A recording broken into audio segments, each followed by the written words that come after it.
For the first time in 5 years, I found myself leaving a business show early. My job at a telecommunications company takes me to 3 of these events annually, each one hosted in a different city across the country. They last 5 days, typically starting with booth setup on Sunday and Monday, then opening to the public Tuesday morning. We pack up and head home by Thursday afternoon. Until now, I had always stayed until the last box was loaded onto the truck. But this time was different. The most recent event had taken place at the San Diego Convention Center in May. On Tuesday night, I badly twisted my ankle, and by Wednesday morning, I was in no shape to work the booth. During lunch that day, my boss pulled me aside and suggested I catch an early flight home since I couldn't do much with a bum ankle. I didn't need much convincing. By 2 p.m., I was on a flight back to St. Louis. Before boarding, I left a message for my wife, Rebecca. We'd been married for 9 years, and I let her know I'd be home by 8 o'clock that evening. She'd seemed off before I left for the trip, but when I asked, she said we'd talk when I got back. So, even though I wasn't exactly thrilled about being sent home, I was anxious to return and figure out what had been bothering her.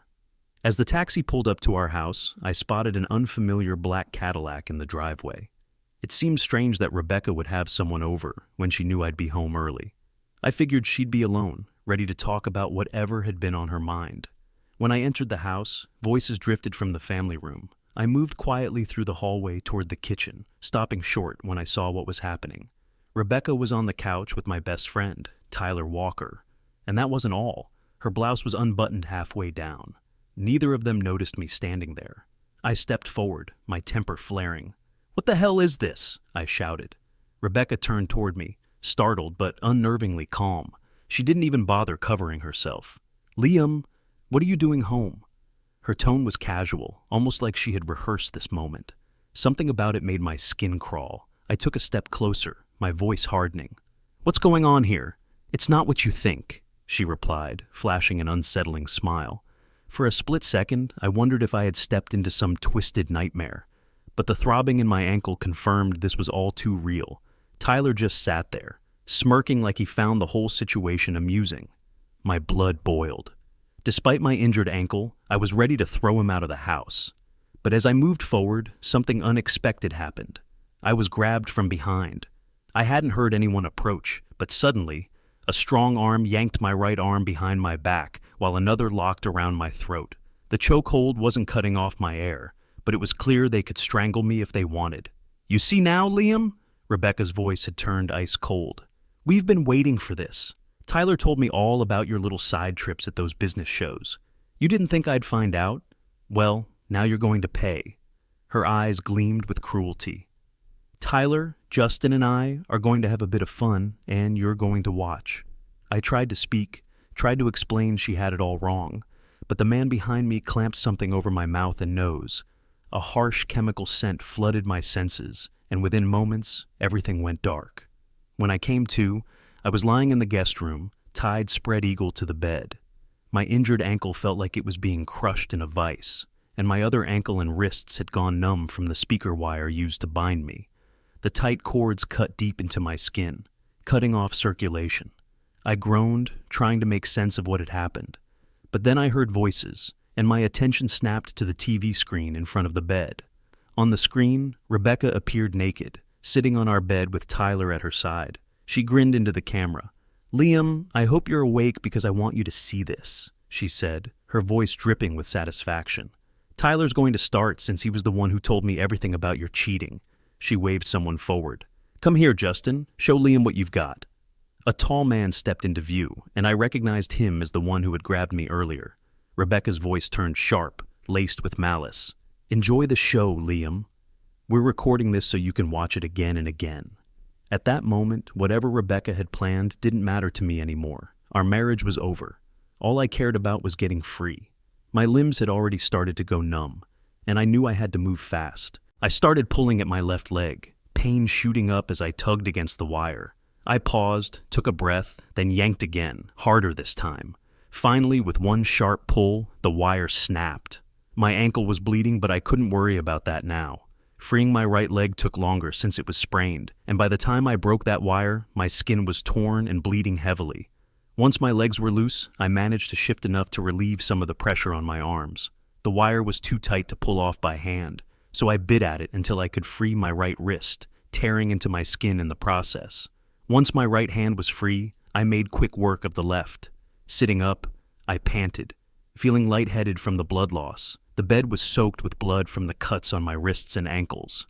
I tried to stand, but my vision blurred, and I collapsed back onto the mattress, my head spinning with nausea. I closed my eyes, forcing myself to breathe slowly, trying to stay conscious. Then, I heard Rebecca's voice again, this time still coming from the television. "Are you watching this?" Her voice pulled me back to the present. My eyes flicked to the television screen where she was displayed. For a moment, I wondered if she truly thought I'd find some twisted pleasure in this. She had no idea just how furious I was. If she did, she would have run for her life. I managed to swing myself off the bed, blood pouring from my wrists as I instinctively lashed out at the TV. Red droplets splattered across the screen, but I didn't stop to care. I caught a glimpse of myself in the mirror and was almost startled by the sight. A large bump swelled on my forehead, already darkening into black and blue. On closer inspection, there were 4 distinct bruises, knuckle-shaped, as if I'd been punched repeatedly. Rebecca had drugged me, beaten me, and tied me up. Also, she could humiliate me by having sex with my former best friend and some stranger. The thought made my stomach churn. For a brief heated moment, I fantasized about grabbing a baseball bat and exacting revenge on them. But reality set in quickly. I was in no condition to fight. Dizzy from whatever they had drugged me with and weakened from the blood loss, I knew if they overpowered me, things could turn much worse. And if I somehow managed to win, I could end up killing someone. They weren't worth the price of prison. A plan began to take shape as I looked around the room. I smeared blood over the bedposts, dragged my hand across the pillows, and made 2 streaks from the bed to the door, creating a trail of blood. Then I slipped into the guest bathroom across the hall, careful not to leave any blood there. I rummaged through the cabinet, finding gauze and tape hidden under the sink. After patching myself up, I headed back to the guest room, intent on setting the scene. Using my first aid training, I wrapped my ankles and left wrist, intentionally leaving my right wrist exposed. I grabbed the cordless phone by the bed, smearing it with blood as I dialed 911. When the operator answered, I gasped into the phone, "Please help me. I think they're going to kill me." My voice cracked with desperation. "Oh God." I dropped the phone but didn't hang up. Gathering the gauze and tape, I crept out of the guest room and down the back stairs that led to the garage. Once outside, I pressed my bloody hand against the driver's door of the black Cadillac parked in the driveway, leaving a clear print. I did the same to the trunk lid before slipping across the street to an empty lot. Hidden in the bushes, I bandaged my right wrist as I waited for the inevitable. I didn't have to wait long. Within minutes, the first police car arrived and 2 officers stepped out, heading toward the front door. Another police car followed, with 2 more officers circling to the back of the house. The officers at the front waited until their colleagues were in position before ringing the doorbell. After a few moments with no response, one of them rang again, then knocked loudly. The porch light flicked on, and Rebecca opened the door. I couldn't see her face from where I was hiding, but I could picture the shock when she realized the police were standing there. "We received a 911 call from this address. Can you explain that?" one of the officers asked, his voice firm.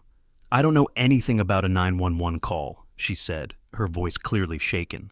"Is there anyone else in the house with you?" the officer continued, his tone probing. "No," Rebecca lied, flustered. "I'm alone. My husband's out of town at a business show." That's when things shifted. The officers who had gone around back reappeared, hauling Tyler and Justin in handcuffs. One of the officers gripped Tyler's arm tightly. "Look who we caught sneaking out the back," he said. Rebecca's face must have gone pale because she crumbled against the doorframe, her body sagging. An officer helped her to her feet, guiding her back inside as the others dragged Tyler and Justin through the front door. I wished I could have seen the look on Rebecca's face when she realized I wasn't tied up in the guest room anymore. I smirked to myself, glancing over at the black Cadillac. For a second, I considered slipping into the trunk for a better vantage point, but it wasn't worth the risk of being spotted. So I stayed put, listening as the chaos unfolded inside. The noise quieted, and just as I began to wonder what was happening, more police cars pulled up, sirens blaring. From my hiding spot, I watched as Tyler and Justin were led outside again, both still in handcuffs. They were shouting protests, insisting they hadn't hurt anyone. "We didn't touch the woman's husband," Tyler yelled. But the police weren't interested in their excuses. They were shoved into separate patrol cars. The officers then turned their attention to the black Cadillac, quickly noticing the blood I had smeared on the door handle and trunk. One of them retrieved the keys from Justin and opened the trunk. I couldn't see what was inside, but I didn't need to. The officer called for backup, and 2 more officers joined him. "We've got drugs and weapons in here," one of them announced. 3 MAC-10s and about a kilo of what looks like cocaine. For the next 20 minutes, I stayed hidden, watching as the police meticulously photographed the contents of Justin's trunk. Eventually, they had the car towed. Shortly after, the cars holding Tyler and Justin departed. Then, Rebecca appeared in handcuffs, escorted out of the house, and placed in a patrol car. Even though they were gone, the police remained inside, marking off the front door with crime scene tape. That was my signal to leave. I stuck to the shadows as I navigated through the empty lot and made my way to the street behind the house. From there, I walked 10 blocks to a nearby shopping center with a McDonald's. I knew I looked like a wreck. Bloodied bandages around my wrists and ankles, a growing bruise swelling on my forehead, but I needed somewhere to lay low for a while. Luckily, I had just enough change in my pocket to buy a large coffee. When I walked into the McDonald's, I half expected people to stare at me, but no one even blinked. The place was practically a refuge for street people, with at least a dozen scattered around, nursing their coffees or eating. I found a quiet corner, sat down with my coffee, and let my thoughts drift to what had just happened. The idea of Rebecca, Tyler, and Justin being interrogated by the cops made me smile. They'd be questioned about my disappearance, and they wouldn't have a clue what to say. No matter what they claimed, their words would sound like lies. The only thing I had to figure out now was how to reappear without it looking like I'd staged the whole thing. By the time I finished my coffee, a plan had taken shape. I brought my empty cup to the counter and asked for a refill. The manager came over and agreed to refill it, but only if I left afterward. I accepted. With a fresh cup of coffee in hand, I started the long walk, 20 blocks, to a park I knew well. Every time a car passed, I ducked behind trees and shrubs, my limp making it more difficult. It took nearly an hour, but I finally reached the park and found a secluded picnic table in a dark corner. There I waited until 3 a.m., taking time to rebandage my right wrist. When the moment felt right, I removed the bandages, tossing them in a nearby trash can, and moved to a grassy patch near the jogging trail on the park's far side. Despite the sharp pain in my wrists, and especially in my sprained ankle, I somehow managed to drift off to sleep until dawn began creeping over the horizon. I lay motionless, hoping to stay hidden longer, but it didn't take long for someone to find me. As the morning joggers and dog walkers started to fill the park, a passerby spotted me. I didn't resist when they called for help, and soon I was being loaded into the back of an ambulance, headed for the hospital.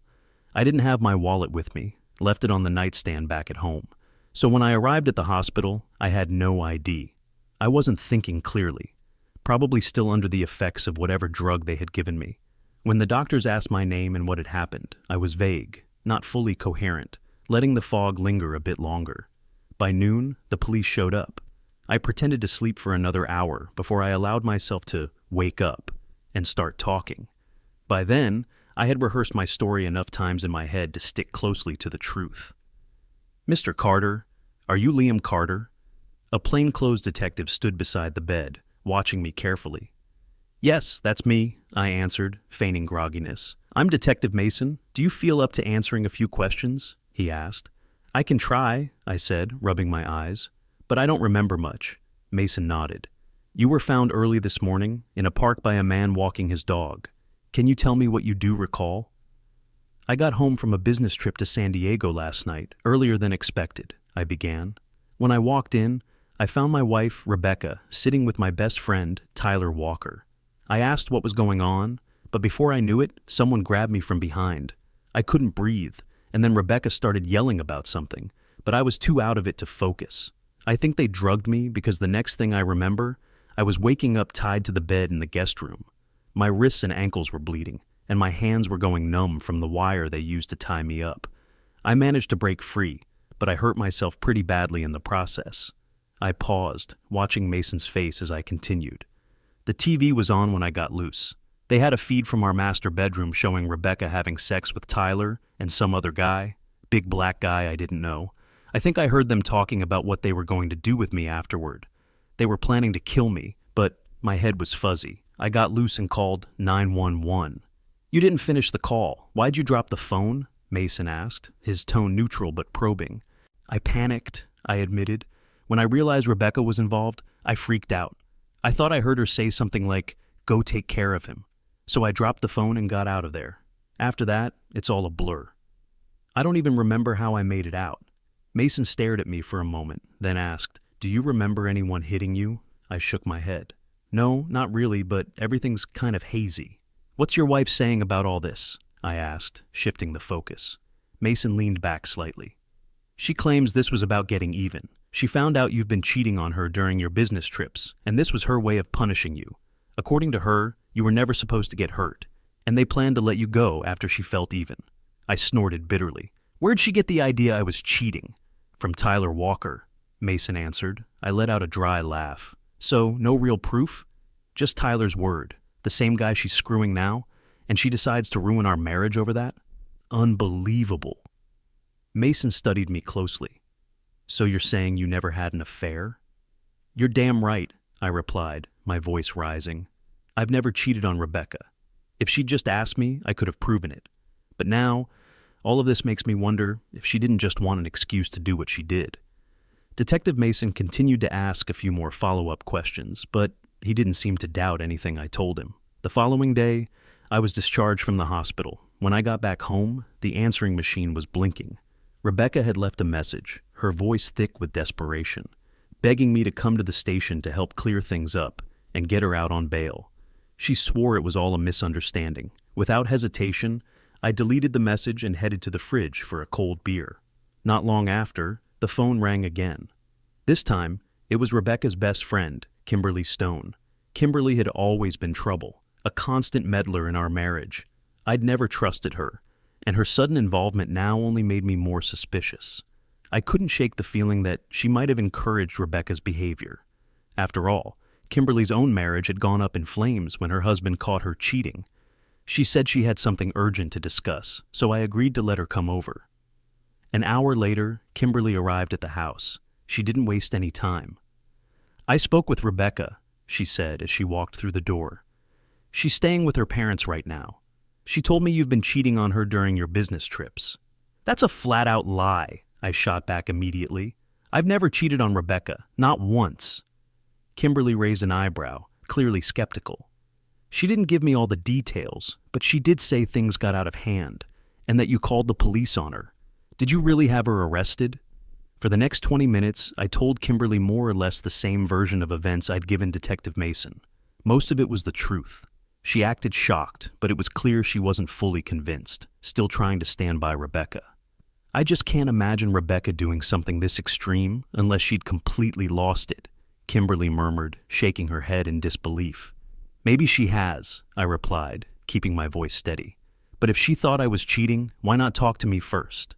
Why do something so insane without even asking me what's going on? Did she say anything to you before this happened?" Kimberly's response came too quickly to be believable. "No," she said. "If she had, I would have told her to talk to you." I didn't buy it for a second. I was certain Kimberly had at least encouraged her in some way, whether she realized it or not. "I don't know what got into her," Kimberly continued, shaking her head again. "My advice? Don't rush into anything. Take your time to figure things out before making any big decisions." I smiled, keeping my voice calm. "Don't worry, Kimberly. I'm not rushing into anything." She smiled back, leaning in closer and kissing me softly on the lips. "If there's anything more I can do to help, just let me know," she purred, her tone dripping with suggestion.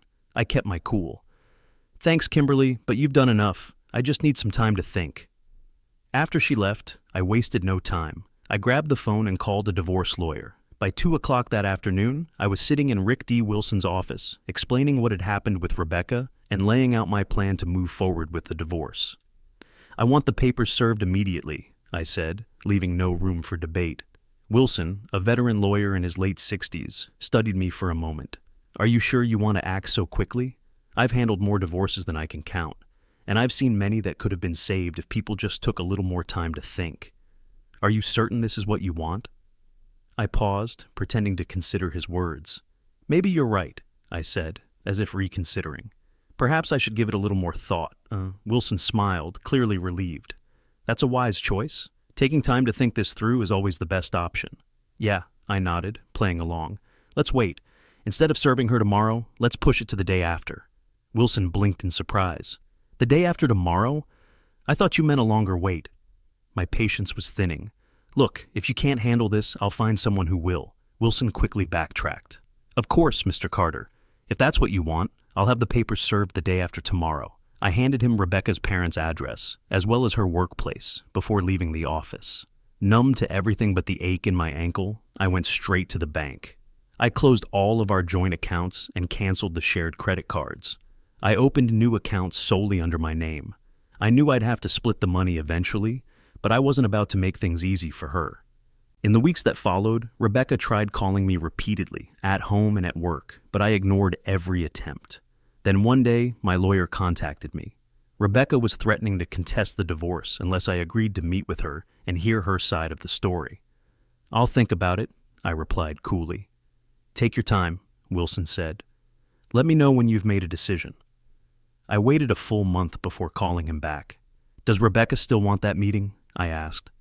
I expected to hear from you much sooner, Wilson said. I'll check with her attorney and get back to you. By the end of the day, he called me again. Yes, she's still insisting on a meeting. Here's what you tell her, I said. I'm not meeting with her. If she wants to contest the divorce, let her. I won't sit down with her and I won't speak to her. Make sure she understands that. Got it, Wilson said. I'll deliver the message. The following day, I paid a visit to Tyler's wife, Victoria. She welcomed me into her home and offered me a drink. We sat on the couch, and she started apologizing for Tyler's actions. I waved her off. Victoria, you're not responsible for what Tyler did, just like I'm not responsible for what Rebecca did. They made their own choices. You're right, she said, though guilt still clouded her eyes. But I can't help feeling terrible about it all. I didn't come here to talk about guilt, I said, leaning in. I came because I think we could help each other through this. Victoria's expression softened into a playful smile. You've got nerve, Liam. I've always thought you were beautiful, I said smoothly. If I'd met you when I was single, I would have asked you out in a heartbeat. So now I'm thinking, maybe... Before I could finish, Victoria kissed me. I'd love to, she whispered. She led me to the bedroom, and what followed was slow and deliberate, exactly what we both needed. Anytime you need some comfort, she whispered afterward, you know where to find me. I think I'm starting to fall for you. A week later, I received a call from the district attorney's office. Mr. Carter, this is Chris Adams with the DA's office. I'm handling the case involving your wife, Tyler Walker, and Justin Robinson. Rebecca's lawyer mentioned you're not pressing charges. Is that true? No, that's not true, I corrected him. I haven't made any decisions yet. I'm not entirely sure about Rebecca's level of involvement, whether she planned for me to be drugged and beaten or if that was more Justin's doing. I'm leaving it up to the courts to sort out. In the end, justice caught up with them all. Justin was convicted of assault, kidnapping, possession of drugs, and illegal firearms. Tyler pled guilty to assault, while Rebecca faced charges of conspiracy to commit unlawful restraint, a charge that seemed tailored specifically for her case. Justin was sent to maximum security. Tyler got a year in a minimum security facility, and Rebecca walked away with probation. Still, the felony conviction sealed her fate in the divorce, leaving her with no leverage. I came out with the house, the savings, and my freedom intact. About a month after the divorce, there was a knock on my door. It was Kimberly again. This time, she had a different request. She wanted me to hear Rebecca out. Apparently, Rebecca was desperate to apologize and explain her side of the story. I acted like I was reluctant, but honestly, curiosity had gotten the better of me. After a little more coaxing from Kimberly, I agreed to meet Rebecca at a nearby cocktail lounge. When Rebecca slid into the booth across from me, she looked nervous, her voice barely above a whisper. "Thanks for coming, Liam," she said softly.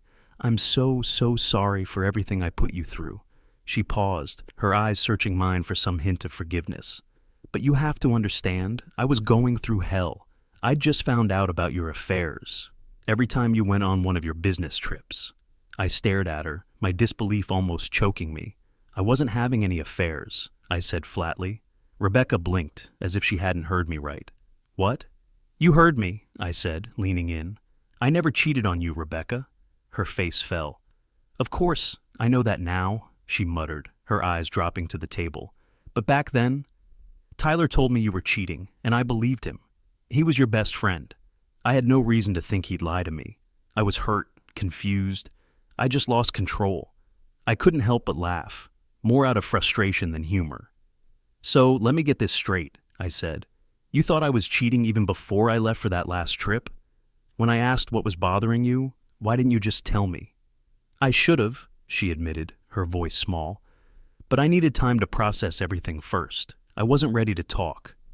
I shook my head, incredulous. So instead of talking to me, you went ahead and planned your revenge.